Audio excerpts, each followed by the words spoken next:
En esta sesión se van a abordar temas como las aportaciones del Esquema Nacional de Seguridad, cómo ayuda a la construcción de ese marco de gobernanza sólido que aporta a la gestión de incidentes también desde un ámbito y un marco más normativo.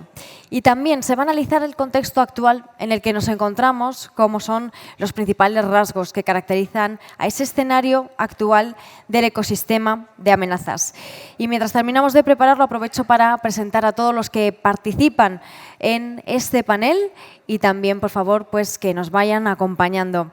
Están con nosotros Pablo López, jefe del área de normativa y servicios de ciberseguridad del CCN, Rafael Rebollo, coordinador de área, Oficina de Seguridad y Gobierno, Subdirección General de Calidad de los Servicios Digitales, Ciberseguridad y Operaciones del Ministerio de Justicia, José Ignacio Castillo, responsable de GRC de CSA, Juan Luis García Rambla, director comercial de Sidertia, y para moderar esta mesa voy a ceder el testigo ya a Tomás Sánchez, director general de Procesia. Bienvenidos a todos. Un aplauso para ellos y Tomás, todo tuyo.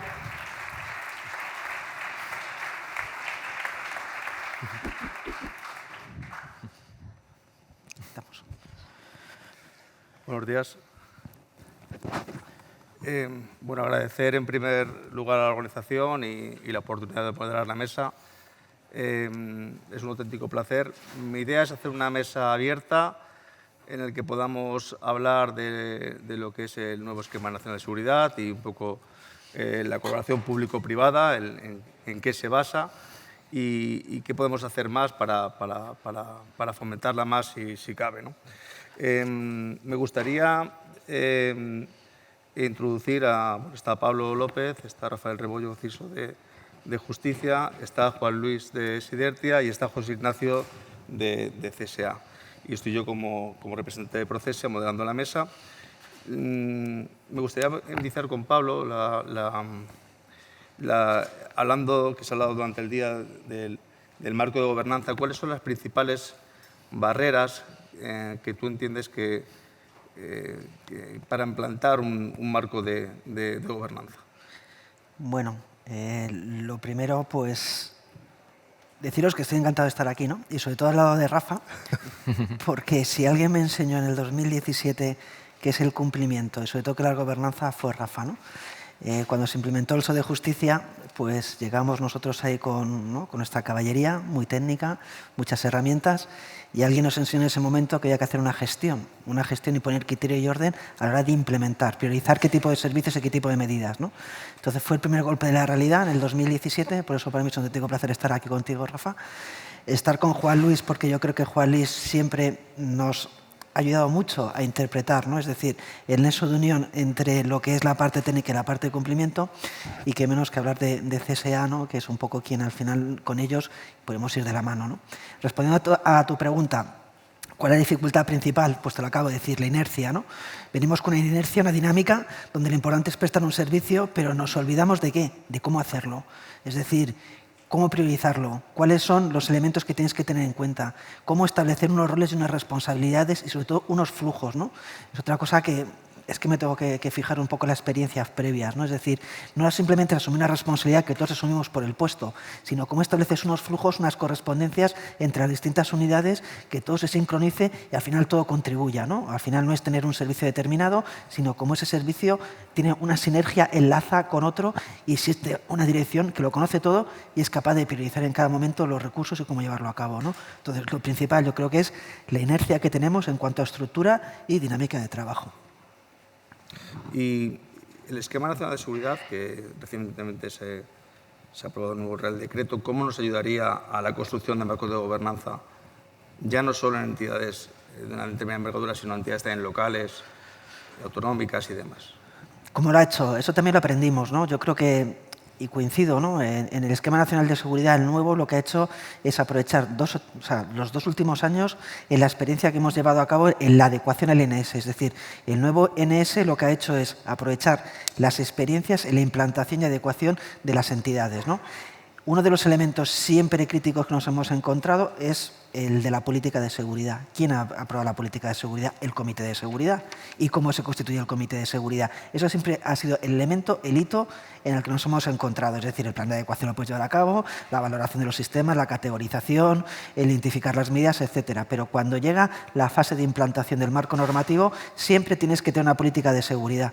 Y cuando llega la política de seguridad, la tiene que aprobar alguien. Y ese es el comité. Es decir, ¿qué es lo que hemos hecho con el NS? Identificar cómo podemos poner en práctica esos comités de seguridad que ayuden a la gobernanza. Es decir, porque si no, siempre llegabas a ese momento y te quedabas parado. Es decir, faltaba el nexo de unión. ¿Quién asumía responsabilidades? Y lo que hemos dicho, cómo las llevaba a la práctica. El nuevo NS da respuesta a eso en base a la experiencia, porque el nuevo redactado lo que ha buscado es dar respuesta a esa necesidad. Estructuras de gobernanza basadas en comité, donde las decisiones se basan en consenso y todos los que tienen algún tipo de responsabilidad, ya sea en operación, en seguridad, en implementación, etcétera, toma parte y aporta para que la dirección pueda tomar siempre la mejor decisión en cada momento. Eso es el nuevo NS con los comités de seguridad, con independencia de las responsabilidades y los roles establecidos de responsable de seguridad, operación, sistemas, etcétera. Y tú, Pablo, como máximo impulsor de la materia de ciberseguridad, el marco de gobernanza y demás, ¿cómo definirías un mundo de la seguridad ideal, por así decirlo? Es decir, un mundo en el cual las entidades locales aprovechar esas sinergias de las entidades más grandes, esos perfiles de cumplimiento que se están instalando durante el día y demás. ¿Cómo lo ideas tú? Es lo que estamos trabajando, es decir, es un poco la ponencia que comentaba, que he llevado a cabo antes, ¿no? Es decir, es escucharles. O sea, lo que estamos haciendo es decir, tú puedes llegar, y eso también la FE nos lo recuerda, ¿no? Es decir, tú puedes llegar con tu aproximación, tú puedes llegar con lo que crees que es mejor, tú puedes llegar desde tu atalaya privilegiada y pensar que esta es la mejor aproximación, pero lo que nos hace falta es escucharles cuáles son sus necesidades, interpretarlas y ver cómo les podemos dar respuesta. Eso es lo que estamos haciendo, jornadas descentralizadas para familiarizar con el NS, es decir, que ellos entiendan el NS para que lo hagan suyo, y segundo, la segunda parte es cómo identificamos esas, como has dicho, requisitos esenciales para llevarlo a la práctica, ¿no? O sea, el reto realmente es escucharlos, qué necesitan y cómo les respondemos, pero no desde nuestro punto de vista, sino desde su punto de vista. Perfecto, muy bien. Hablaremos luego más de marco de gobernanza con Rafa. Vamos a pasar a lo que son ciberataques. Juan Luis, ¿cuál es el perfil de los organismos más vulnerables actualmente en lo que son ciberataques? Bueno, tenemos que pensar en cómo han cambiado las cosas estos últimos años. Antes hablamos de campañas de correo electrónico, de phishing, pero también hemos visto que ha ido cambiando el perfil de la metodología de ataque. Nos hemos encontrado adversarios que entran ahora por sistemas de acceso remotos, sin lo suficientemente protegido, mediante ataques a través de sistemas de escritorio remoto, VPNs que no están debidamente protegidos. Y yo creo que de una otra forma debemos aprender y debemos plantear esa evolución que está teniendo el adversario para plantear cómo nos tenemos que proteger y ver también realmente hacia dónde va. Ahora ya, pues de una otra forma, estamos aplicando doble factor de autenticación, pero también tenemos que pensar si será un elemento único, válido y necesario el que tenemos que aplicar o tenemos que seguir más allá. Pero es cierto que en estos últimos años hemos ido aprendiendo ese cambio que se está produciendo. Y en los rasgos actuales de los ecosistemas de ciberamenazas, ¿cómo los ves y cómo crees que evolucionarán a futuro?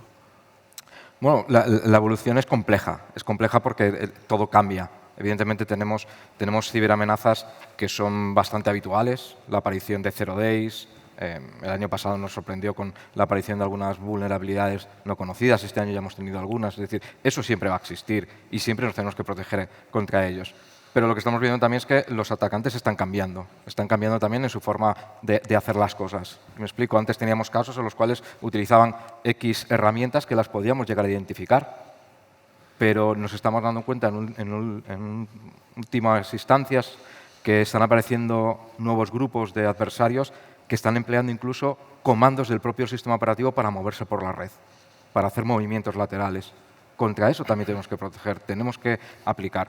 Y no tenemos que olvidar que tenemos medios para ello. El Esquema Nacional de Seguridad, ya el antiguo y mucho más reforzado ahora, nos daba cuenta de que teníamos que aplicar medidas.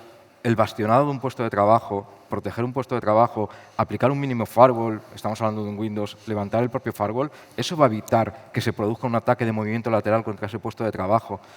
lo que tenemos que aprender realmente es de qué está pasando y por qué no he aplicado esa medida, y con esa simple medida a lo mejor voy a evitar un ataque de ransomware si estoy evitando que se puedan conectar a mi puesto de trabajo. Es decir, tengo que aplicar medidas y tengo que pensar también en lo que está pasando. ¿Puedo hacer una pregunta? Sí. Tú que acabas de venir de Costa Rica, que estás gestionando incidentes, ¿hasta qué punto la auditoría contribuye a la gestión de incidentes? ¿Cuál es el valor añadido que aporta hoy en día a la gestión de incidentes? Sí. En ese sentido, además, nos dimos cuenta rápidamente. Haciendo un diagnóstico de seguridad nos dimos cuenta de que era un objetivo blando. Era un objetivo blando porque tenía esas debilidades que he mencionado anteriormente. Si se hubiera aplicado un análisis mínimo de seguridad, tampoco vamos a grandilocuencias, se hubieran podido dar cuenta de determinados tipos de problemas y hubieran podido protegerse consecuentemente contra ello, aplicando unos principios mínimos de seguridad.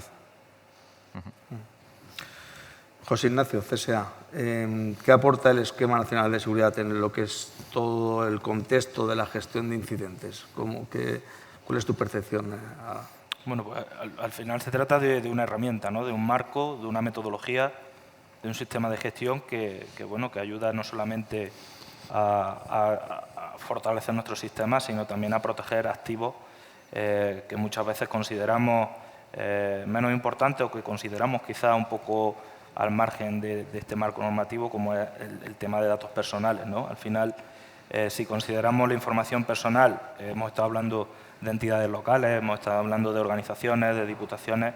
Yo creo que el NS nos da la herramienta perfecta, un marco muy detallado para proteger nuestra información personal. Al final, cuando hablamos de cualquier administración pública, casi el 90% de su actividad es enfocada al ciudadano. Cualquier incidente no controlado, cualquier incidente que se escape un poco de lo que nos marca el NS, del detalle que ya incorpora este nuevo NS, va a afectar directamente a la información personal y bueno, en definitiva al ciudadano, ¿no? Puede tener un impacto negativo. Información personal. Tenemos el Reglamento Europeo de Protección de Datos, el Esquema Nacional de Seguridad. ¿Cómo de compatibles? Cubriendo una cosa, cubrimos todo, la parte, el todo. Bueno, al final, hay evidentes puntos de contacto, ¿no? Al final, yo creo que el reglamento, cuando habla del principio de responsabilidad activa, ¿no? Yo creo que tiene un espejo directo en lo que indica el nuevo Esquema Nacional de Seguridad cuando habla de vigilancia, ¿no? De vigilancia, de monitorización. Es decir, al final esos son dos principios muy similares. ¿Esto qué quiere decir a grandes rasgos? Pues cumpliendo el NS vamos a tener, implementando el NS en nuestros sistemas, teniendo unos sistemas de información robustos, nos va a ayudar a cumplir ese principio de responsabilidad activa, ¿no? O proactiva del reglamento. Luego habrá una parte eminentemente jurídica, que ya conocéis todo el mundo, pero luego el NS que nos va a ayudar a abordar esos riesgos, a abordar esas medidas de seguridad organizativas, técnicas para proteger la información. Tiene muchísimos puntos de contacto. Lo ideal es que se acometa el cumplimiento o formar un marco de cumplimiento que aborde esas distintas normas, RGPD, LPD y esquema para tener una visión completa, ¿no? de cuál debería ser la protección de la información. Bueno, Rafa, tras todas las aportaciones que se han hecho en la mesa, el Ministerio de Justicia pues crea la Oficina de Seguridad, ¿no? Pues me gustaría que nos comentaras un poco las experiencias, los primeros pasos, el camino recorrido, lo que queda por recorrer, que entiendo que también... Eso es. Ricardo. En 2017, como comenta Pablo, el organismo en el que trabajo tiene una revelación y se da cuenta de que tiene que hacer más caso a la ciberseguridad de la que hacía hasta entonces. Y decide embarcarse en una aventura con el mejor socio, con el CCN. Y allí desembarca Pablo y Javier con toda su caballería, ¿no? Con todas sus herramientas, y decimos, bueno, aquí hay que parar, templar y tirar para adelante. ¿Y por qué? Pues porque somos una administración, nosotros prestamos servicio a la Administración de Justicia, que incluso tiene una normativa distinta, no nos aplica el Esquema Nacional de Seguridad, que diréis, pero bueno, ¿qué está diciendo este? Pues no nos aplica, nos aplica el Esquema Judicial de Interoperabilidad y Seguridad, que deriva de una ley específica de la Administración de Justicia. Esto es tan raro que ni siquiera las administraciones que prestamos servicio a la Administración de Justicia lo conocemos. Ya lo vamos conociendo, ¿verdad, Pablo? Entonces, con un usuario complejo como es el nuestro, con una legislación específica. Antes comentabas protección de datos. Tenemos una ley específica también, una ley orgánica específica de protección de datos de carácter personal en el ámbito penal. La Ley Orgánica del Poder Judicial también habla de protección de datos de carácter personal. En fin, que tenemos una legislación muy particular y un usuario también muy particular y una distribución de competencias también muy particular. Hay comunidades autónomas que prestan servicio, el Ministerio de Justicia presta servicio a otra parte de la Administración de Justicia. Es un ámbito muy complejo. Al final vamos a poner un antivirus. Eso hay que ponerlo, eso se da por hecho, un cortafuegos, una sonda, etcétera, etcétera. Pero conocernos va a ser muy complicado. Por eso, de ahí el tener una serie de especialistas en este mundo que sean capaces también de abordar proyectos para la implantación de todas estas medidas derivadas pues del cumplimiento de la normativa, que hay que proteger, vigilar, etcétera, etcétera, pero gestionado en manera de proyectos. Todo esto derivará en una gestión de un presupuesto. Bien, pues toda esta oficina de seguridad se dedica a hacer una capa por encima de toda la aplicación de medidas, evaluará el cumplimiento, desarrollará la normativa y demás. Algo que nos hace mirar con una única visión todos los aspectos de ciberseguridad. ¿Puedo hacer otra pregunta? Sí. Estás hablando del NS, ¿no? Vamos a la parte práctica. ¿Qué ha supuesto para el Ministerio de Justicia, ¿no? La certificación, ¿no? O la posible certificación del toxicológico contra el NS? Eso ha sido un salto de calidad importantísimo. Estábamos, ahí sí que tengo que agradecerte, Pablo, bueno, por supuesto agradeceros la colaboración, que se me ha pasado comentártelo, ya lo hemos hablado en otras ocasiones, agradeceros la colaboración desde el principio, que no ha sido un camino fácil, no lo ha sido. Hemos tenido tiras y aflojas con cada uno de vosotros, ¿verdad?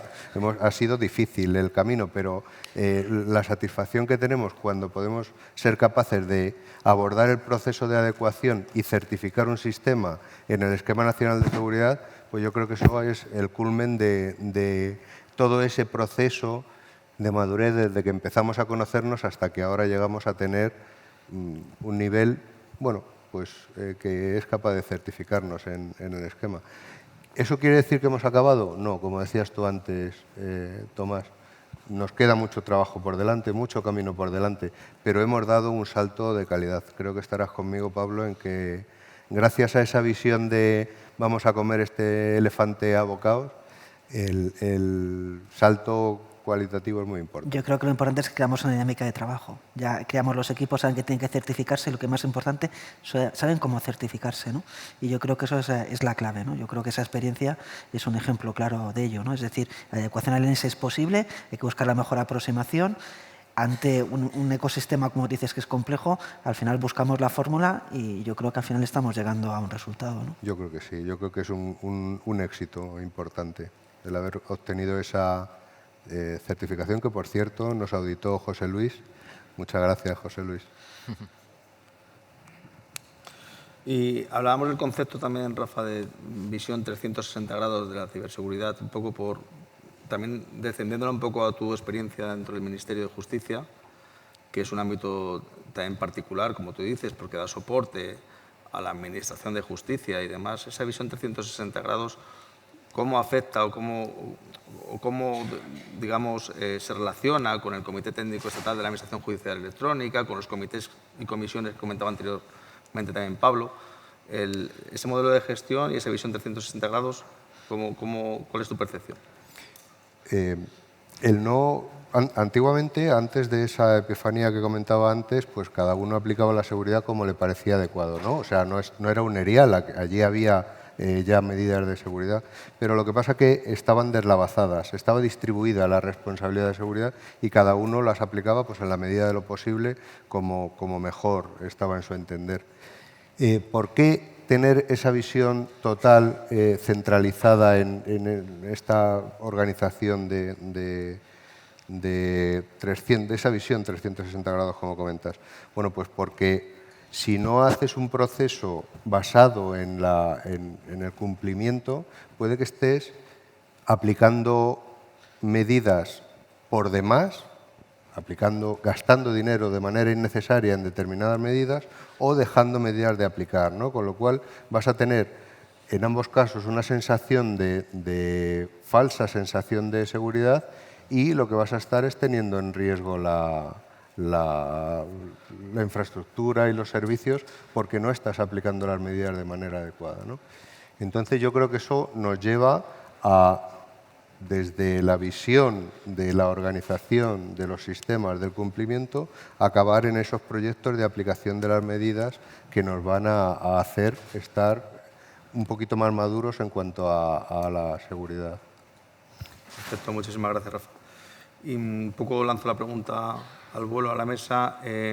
Aquí estamos 3 empresas, administración. Manaba el coloquio con lo que es la colaboración público-privada. Se ha escrito mucho sobre lo que es la privatización, no privatización. La Comisión Europea apuesta por esa colaboración público-privada. Se habla de conceptos como el diálogo competitivo a la hora de suministrar y demás herramientas y conocimiento a la administración. Talento, innovación. ¿Qué barreras tenemos? ¿Qué os parece? ¿Con qué nos encontramos a la hora de buscar ese modelo? ¿O por qué ese modelo todavía en España no está 100% perfilado, a vuestro entender, o sí lo está? Yo no sé si discrepo, ¿no? Yo estoy encantado con mi cooperación público-privada. No es fácil, no es sencilla.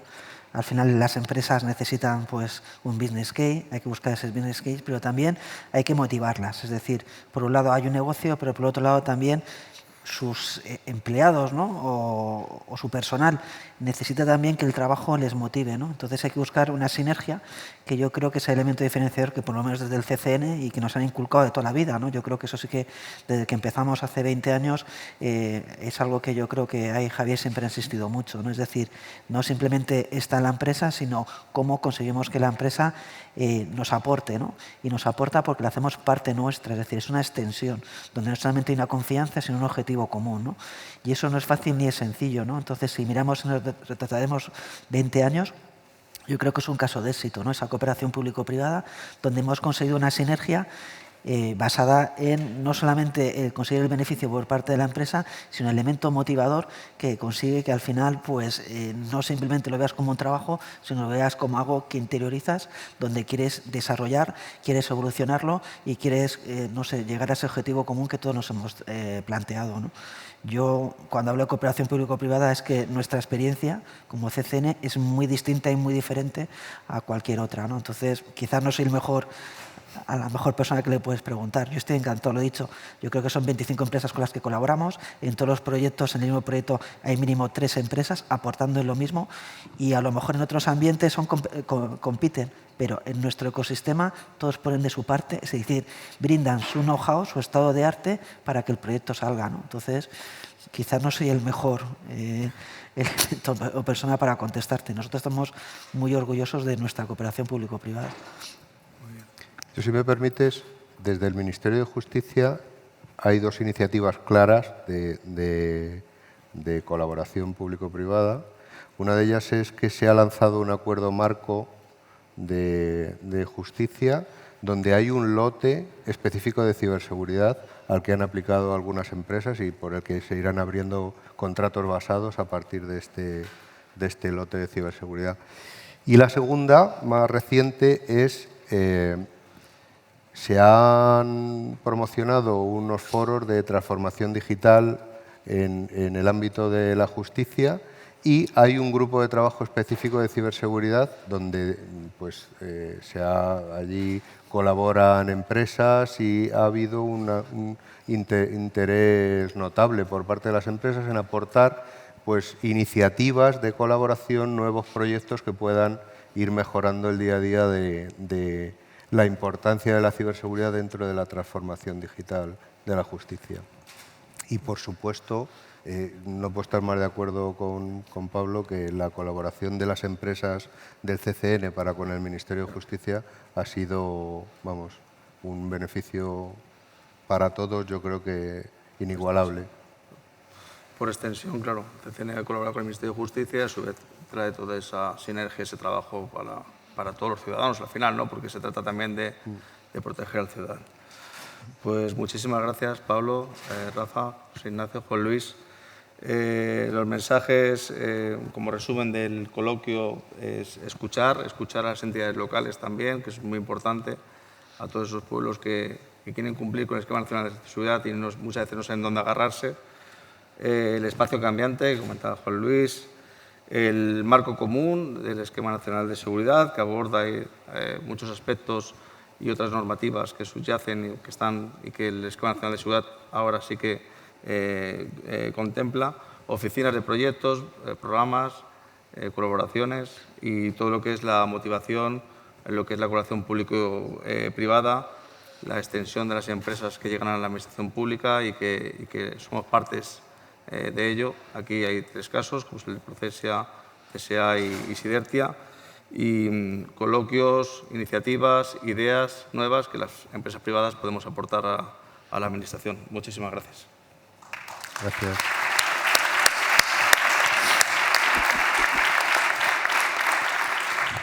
Pues muchísimas gracias por esta mesa. Vamos justos de tiempo, pero da tiempo a una pregunta que precisamente iba para Rafael, para el Ministerio de Justicia, y preguntan si hay perspectiva de revisar los esquemas específicos de justicia y aproximarse a estar incluidos en el esquema y que sea el que se aplique.